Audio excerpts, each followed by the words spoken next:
Bom dia, meu querido. Feliz sábado, mais uma vez, diante do nosso Pai Todo-Poderoso, que nesse momento, nesse dia especial da adoração, no sábado, está sendo adorado por todas as suas criaturas que não caíram em pecado no universo, e os que pecaram, mas que foram redimidos pelo sangue de Cristo, nesse momento estão a adorar especialmente o nosso Deus Todo-Poderoso nesse dia que Ele separou para ser o dia especial da adoração, sábado do 7º dia, ministério maravilhoso de adoração, ministério de louvor, santa convocação dos filhos de Deus em toda a face da terra e dos filhos de Deus no universo que estão nesse momento reunidos para glorificar o nome do nosso Deus Todo-Poderoso, digno de toda honra, toda glória e todo louvor. E como de costume, a cada sábado pela manhã, a gente apresenta, em meio à natureza, um vídeo cantando ao Senhor um cântico novo, conforme nas lives anteriores a gente repete a experiência do salmista, lá no Salmo 33, verso 3 e no Salmo 40, verso 3, que o Senhor pôs nos lábios do salmista um novo louvor, e também nos filhos de Deus que atualmente estão a glorificar o Senhor, como fez o salmista Davi, o Senhor também está fazendo brotar o louvor. A cada semana a gente apresenta aqui o quadro Aprenda um Novo Louvor ao nosso Deus Todo-Poderoso, para a honra e glória do santo nome dEle. E a gente canta em forma simples e humilde de capela, porém dando honra e dando glória. E também canta também a leitura da palavra do Senhor em cada tema que a gente apresenta a cada sábado aqui, depois do momento do louvor. A gente, pela graça do Senhor, inspirado pelo Espírito de Cristo, a gente passa também uma meditação da palavra do nosso Deus Todo-Poderoso. E o hino que nós aprendemos essa semana, meus queridos, foi o 537, Cristo salva o pecador. Você querendo cantar esse louvor e aprender, que o Senhor faça brotar em você também, embora as escrituras, repito, como nas lives anteriores, a escritura diz que congregais sem pudor, nós não temos o desejo, por isso que Cristo disse que para nós ir até Ele, nós precisamos negar a nós mesmos, tomar a cruz, porque nossa carne pende contra o Espírito quer nos influenciar ao louvor e a nossa carne quer nos influenciar à vaidade e aos prazeres efêmeros do pecado desse mundo. Ao nós nos convertermos ao Senhor, ao nós nos arrependermos e volvermos ao Senhor, o Senhor cria em nós uma nova natureza, a natureza espiritual, que tem prazer, que ama louvar. Então aí você vai no YouTube, aí você, Inário Adventista, 537, Cristo salva o pecador.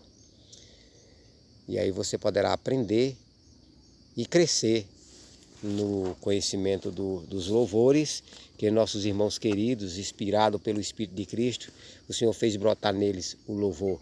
Aqui é quem compôs esse louvor, aqui tem um nome, não são nomes em inglês, a gente não sabe o inglês, aí você, comprando um inário desse aqui, aí você poderá acompanhar e ver os nomes deles aqui, das pessoas que Deus usou para compor esses hinos maravilhosos. 537, Cristo salva o pecador.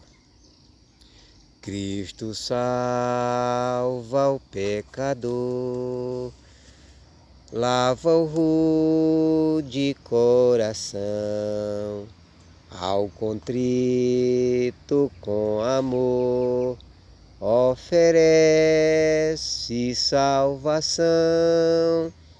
Confiai em seu poder, confiai em seu amor.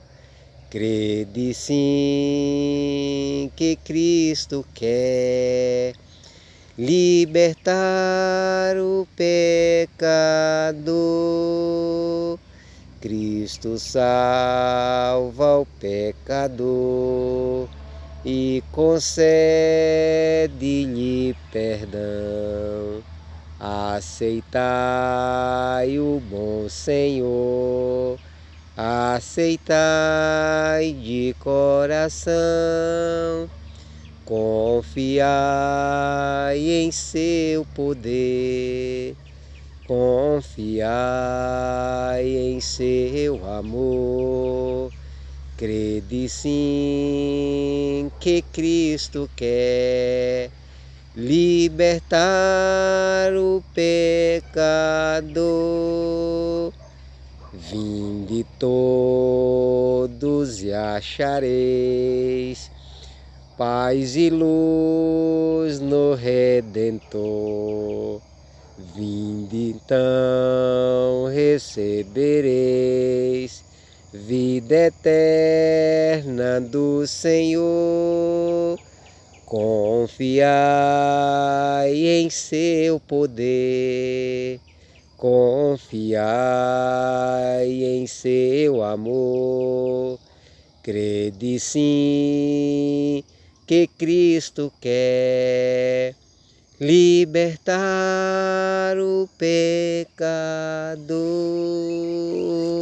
Amém, né, meu querido? Mais um hino, agradeço, dou louvores e glórias ao nosso Deus Todo-Poderoso, nosso Pai, que está sempre provendo soluções constantes às necessidades de cada um dos seus filhos, e inclusive a necessidade de nós não cantar para se aparecer, para enaltecer a nós, mas cantar para enaltecer a glória do nosso Deus Todo-Poderoso, enaltecer o nosso Pai Todo-Poderoso e o seu Filho, nosso Senhor e Salvador Jesus Cristo. E como acabamos de cantar, que Ele nos salva. Basta nós confiarmos nele, basta nós, pela confiança nele, nos sermos humildes diante dele, porque o que ele pede de nós, como ele diz em sua palavra, o que o Senhor pede de nós? Que nós andemos humildemente diante do nosso Deus e falemos verazmente de todo o nosso coração e aceitemos a verdade da maneira como ele já idealizou a nossa salvação, não pelos meios espúrios que o inimigo tem apresentado para desviar a nossa alma do foco do verdadeiro forma de nós sermos salvos, que é unicamente através de Cristo, como diz a Sagrada Escritura. Nenhum outro nome é dado na terra por meio do qual possamos alcançar a salvação. Então o inimigo usa formas espúrias, que a Bíblia chama de abominável da desolação, formas humanas de salvação para procurar enganar as almas, desviando as almas da verdadeira maneira de nós sermos salvos, que é unicamente através de Cristo, unicamente através do nosso Senhor, unicamente através do poder dele, unicamente através do seu sangue, que poderemos alcançar diariamente, porque a salvação é todo dia, estando nós confiando no nosso Salvador, estando nós obedecendo os seus mandamentos, porque a salvação não pode suceder se não for por meio de Jesus nos tirar daquilo que nos leva à perdição. E o pecado, a transgressão da lei de Deus, é o que nos conduz para a perdição, é o que conduz para a morte eterna. Então, quando Cristo nos salva, Ele logo nos salva daquilo que nos leva para a morte eterna, que é o pecado, que, conforme eu tenho falado nas lives anteriores, e é bom a gente termos esse versículo de cor, que o pecado, o terrível pecado que os nossos primeiros pais cometeram, foi a transgressão da santíssima lei do Senhor, nosso Deus Todo-Poderoso, a lei dos 10 mandamentos, registrado lá em Êxodo capítulo 20, do 3 ao 17, que é a base, que é o caráter do nosso Deus Todo-Poderoso, que é a base do seu governo lá no céu. Não existe nenhum governo, se os governos que são maus, se os governos que são de seres humanos pecadores, que embora a Sagrada Escritura diz que são constituídos por Deus, eles têm lei, eles são governados por leis. Agora, é presunção pessoas que se levantam a imaginar que o governo de Deus não tem lei, ou pessoas que usurpam a autoridade do Senhor, botando mandamentos contrários, como é o mandamento do catecismo, que são mandamentos abomináveis que atacam a lei do Senhor, embora eles fingem dizendo que é a lei de Deus, a lei dos 10 mandamentos. Lei de Deus não, lei do homem. Então tem muitos falsos profetas, como as Sagradas Escrituras, que levantariam muitos falsos profetas no meio do povo e para levar a humanidade à destruição, colocando mandamentos contrários aos mandamentos de Deus. Então a base do governo de Deus é os mandamentos do Senhor. Por que se fez necessário que Cristo viesse morrer na cruz? Porque Deus não poderia mudar a base do seu governo para salvar o homem, admitir o homem, salvar o homem eternamente na transgressão. Foi por isso que ele mandou o querubim para guardar o caminho da árvore da vida, para que não se imortalizasse o homem numa vida de pecado.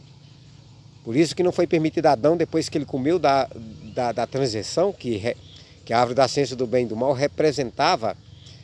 Se o homem comesse, ele estaria transgredindo a lei de Deus, porque a lei de Deus é baseada na palavra do nosso Pai Todo-Poderoso.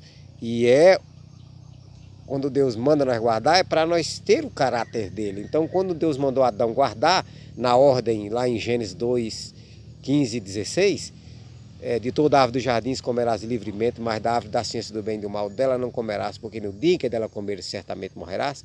Nesta ordem estava os princípios de fidelidade do governo de Deus, com base na sua lei. Aí o homem comer da árvore da ciência do bem e do mal, desobedecer a palavra de Deus, ele transgrediu a lei de Deus. Porque qualquer forma de desobediência, qualquer conduta que nós assuma contrária à palavra de Deus, é transgredir a lei de Deus. Porque a lei de Deus é a base de é o alicerce de toda a palavra de Deus, de toda a palavra que contém no Antigo e no Novo Testamento, de toda a palavra que foi dita por intermédio dos profetas, dos apóstolos, por intermédio do Filho Eterno, está baseado, está relacionado, está fundamentado na santíssima lei de Deus. Aí Cristo, ao vir morrer na cruz, ele veio sofrer a penalidade da santa lei de Deus sobre si, para que aquele que se arrepender receba de Cristo a vida eterna e Cristo recebe do pecador que se arrepende a morte eterna, que é a transgressão da lei de Deus.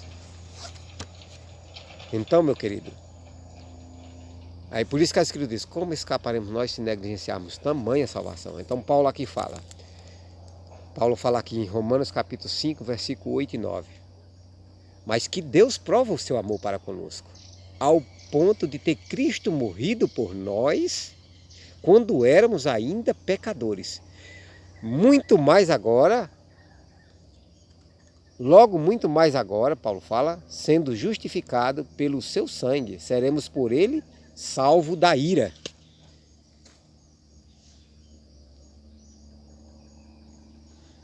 Cristo morreu por nós, mas que Deus prova o seu amor para conosco, pelo fato de ter Cristo morrido por nós, sendo nós ainda pecadores. O que Paulo quer dizer? Cristo morreu por nós, sendo nós ainda pecadores. Quando Paulo não era pecador arrependido, Cristo morreu por Paulo. Quando você, meu amigo, que se arrependeu, quando você que ainda não se arrependeu, Cristo morreu por você também. Mas é necessário que você se arrependa porque o sacrifício de Cristo só tem um valor substituinte em favor daqueles que se arrependem. Ou seja, a vida eterna de Cristo só é transferida para você e a morte eterna sua só é transferida para Cristo se você se arrepende, se você permite Cristo, se você pela fé permite que Cristo lhe justifique. E a fé verdadeira que leva nós a ser justificado por Cristo é aquela fé que Cristo nos leva ao santuário para dizer ao Pai, ó Pai, morri por aquele pecador que se arrependeu. Pai, perdoa-lhe. Então Cristo faz essa intercessão diante do Santíssimo, aonde está o registro original da Santa Lei de Deus, lá no lugar santíssimo do Santuário Celestial. Então Cristo intercede pelo pecador e coloca o pecador em conformidade em obediência aos 10 preceitos do Senhor, Deus Todo-Poderoso. Pensar que Cristo salva sem a pessoa ficar de conformidade com os 10 preceitos é presunção, não é fé. Cristo só salva nós por meio da fé. E Tiago diz que a fé sem as obras é morta. Então uma fé,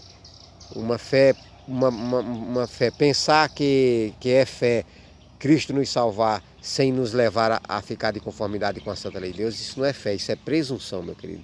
Então a fé verdadeira é aquela fé que nos leva a ficar de conformidade com a Santa Lei de Deus, ou seja, que leva-nos a vivermos uma vida em estrita obediência à lei do Senhor.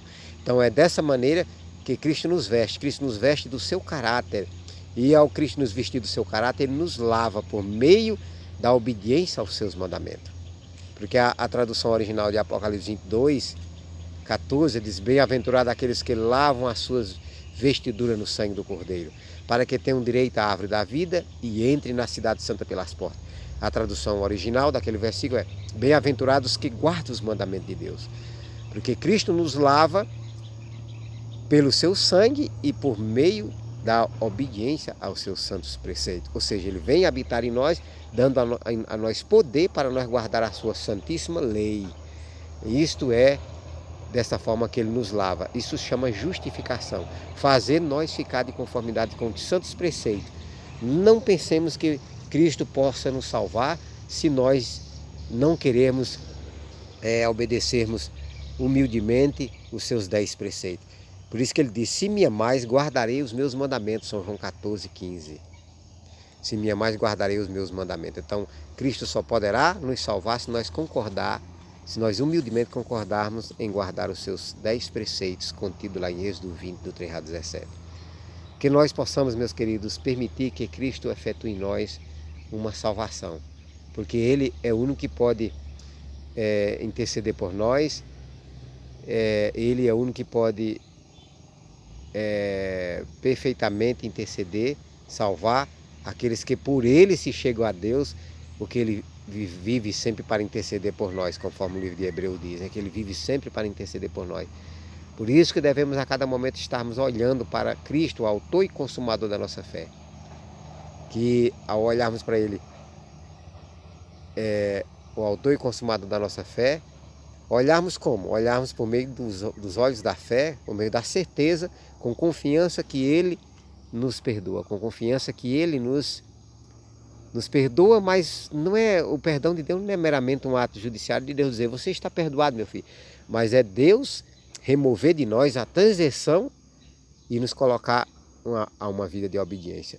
Isso também significa o perdão de Deus, Deus nos tirar da transgressão. Deus não pode nos perdoar se nós não permitirmos Ele tirar nós da transgressão da lei de Deus. Então Cristo nos perdoa tirando nós da transgressão, colocando nós na obediência. Porque alguém que é justificado ou declarado justo por meio da fé, ainda não é perfeito em justiça. E os filhos de Deus têm que se tornar perfeitos, têm que viver em Cristo, precisa crer que é possível guardar a lei de Deus. Estão pregando por aí que é impossível guardar a lei de Deus, mas essa pregação é de Satanás, essa pregação que diz que é impossível guardar a lei de Deus.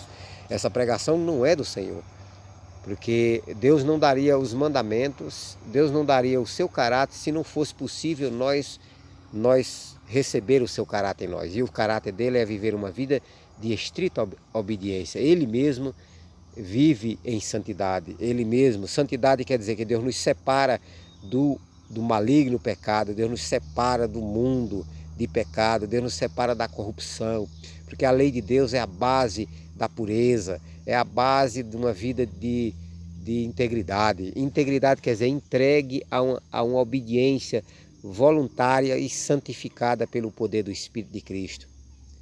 Então, irmão, é possível sim, precisamos crer. Tudo é possível ao que crê. É possível não é não matar, como é o 6º mandamento da Santa Lei de Deus. É possível ou não é possível sermos puros, não cobiçarmos a mulher do nosso próximo, o 10º mandamento da Santa Lei de Deus. É possível ou não é possível você ser fiel à sua esposa, 7º mandamento da Santa Lei de Deus, não adulterarás. É possível ou não é possível, meu querido, você não mentir? É possível sim. É possível ou não é possível você honrar o pai e a mãe? É possível sim, meu querido. É possível ou não é possível você não roubar? Não furtarás, que é o 8º mandamento, o mandamento da mordomia. É possível ou não é possível você não praticar idolatria, que é você não colocar, você não adorar as pessoas que foram constituídas ídolos e não adorar as imagens de esculturas, de pau, de madeira, de ferro, de gesso? É possível ou não é você não adorar essas imagens, que consiste em idolatria? É possível ou não é possível você não adorar o dinheiro, que é a avareza na Sagrada Escritura? É possível ou não é possível você não adorar outro Deus? O único Deus digno de adoração, digno de nós se prostrarmos, é o Pai e o seu Filho, nosso Senhor e Salvador Jesus Cristo. É possível ou não é possível?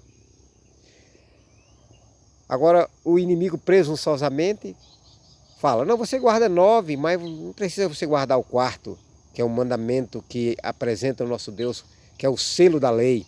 É o selo do grande legislador, porque é o único mandamento que apresenta as características, as 3 características conforme está lá em Esdra ou é Neemias? Esdra ou é Neemias? Ou é Esdra ou é Neemias, no momento agora que diz lá as 3 características de um selo. O nome do rei, o território que ele governa e a profissão do rei.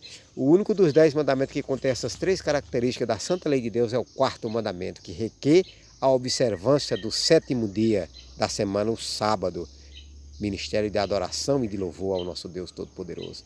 E no último dia agora será o selo, com que Deus vai selar, conforme está lá em Ezequiel 20 e 20 e Ezequiel 20, 12. Também lhes deu os meus sábados para servir de selo, para servir de sinal, para que saiba que eu sou o Senhor vosso Deus. Então, os filhos de Deus que estarão em estrita obediência à Santa Lei de Deus no último dia, estarão obedecendo os 10 mandamentos da Lei de Deus, inclusive o sábado, que é o 4º mandamento da Santa Lei de Deus.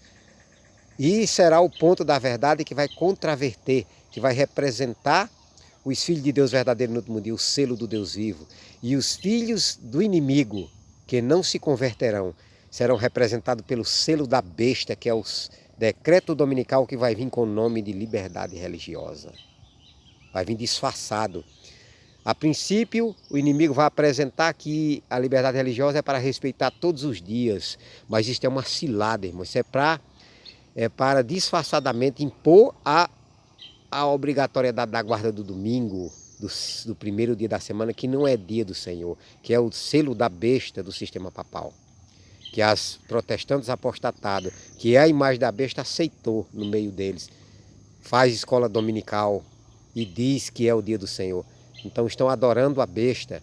E quando baixar o decreto dominical, que quando Deus esclarecer ao mundo inteiro que o domingo é o sinal da besta e que o sábado é o selo dele, quem posicionar, adorar a besta, aceitando o seu selo e não se arrepender humildemente diante do nosso Deus e não se humilhar a aceitar o Cordeiro de Deus que tira o pecado do mundo, aceitando a sua santa lei, inclusive o selo dele que é o sábado, então quem não se arrepender sofrerá as 7 pragas do Apocalipse 16. Que Deus nos livre, meu irmão, por sua infinita misericórdia. Que Deus livre você, meu amigo, para você não sofrer as 7 pragas, que serão dolorosas e terríveis. As 7 trombetas serão juízos com misericórdia sobre as nações, para ver quem se volverá para o Senhor com arrependimento e fé, mesmo que seja fuzilado, mesmo que seja morto, meu irmão. Mas, porque vai ser descelado o 5º selo do Apocalipse, vai haver mártires no último dia. Muitos corajosos, destemidos, não se posicionarão ao lado de Cristo e não temerão a morte, e não temerão a besta e nem a sua imagem, mas temerão ao Senhor, nosso Deus Todo-Poderoso. Que Deus, se você for um mártir, meu querido, que Deus te abençoe, você ressuscitará para a vida eterna. E os que ficarem vivos, embora passarão um grande tempo de angústia, que serão 144 mil, mas é para pastorear os que se converterem a não adorarem a besta e a sua imagem, mas adorar o Deus Todo-Poderoso. Que você se anime, tenha coragem, porque no último dia vai precisar de homens de coragem, como Elias, para denunciar, para falar e não se calar e não temer, dizer Que o domingo é o sinal da besta, dizer que o selo do Deus vivo é o sábado. Não tem, os filhos de Deus, os 144 mil, sairão com o rosto iluminado, com santa consagração a dar ao mundo por um período de 3 anos e meio a última advertência. Para que quando o Criador mandar as 7 pragas, quem sofrer as 7 pragas não sofrerá inocentes. Porque a lei de Deus que vai ser pisada pelas nações, que vai ser anulada pelas nações, a lei de Deus no final dos 1260 dias vai aparecer no céu, porque Deus vai apresentar o gabarito pelo qual as nações vão sofrer as 7 pragas, para que saibam que foram avisados e não sofreram as pragas inocentes, sofreram a praga sabendo que o porquê sofreram as pragas, porque a lei de Deus vai ser estampada no céu. Quando for posta a abominação desoladora do último dia, que é o decreto dominical, disfarçado de liberdade religiosa, então aí vai haver 1260 dias de oportunidade para as nações, não para os conhecedores da verdade do cavalo branco, meu irmão, porque os conhecedores da verdade do cavalo branco terão que se preparar, terão que ser selados agora, pelo selo do Deus vivo, porque se medrarem, serão sacudidos o cavalo branco. Vocês sabem quem são vocês do cavalo branco, né? O professa o povo de Deus, o professa o povo que diz guardar a lei de Deus, mas que se adorar a besta não estarão guardando. Estarão fingindo que estão guardando, hipócritas. Se arrependam, porque senão vocês vão sofrer, serão os primeiros que sofrerão o golpe da ira do Senhor, serão o povo do cavalo branco, que professam crer no Senhor, e principalmente os que professam crer, mas que estarão adorando a besta e a sua imagem. Deus tenha misericórdia dos verdadeiros remanescentes, para que o Senhor está reavendo o verdadeiro remanescente, para que se posicione corajosamente, que você se anime a fazer parte desse remanescente. Mais um vídeo para o canal Enoque Castro, Filho do Pai Eterno.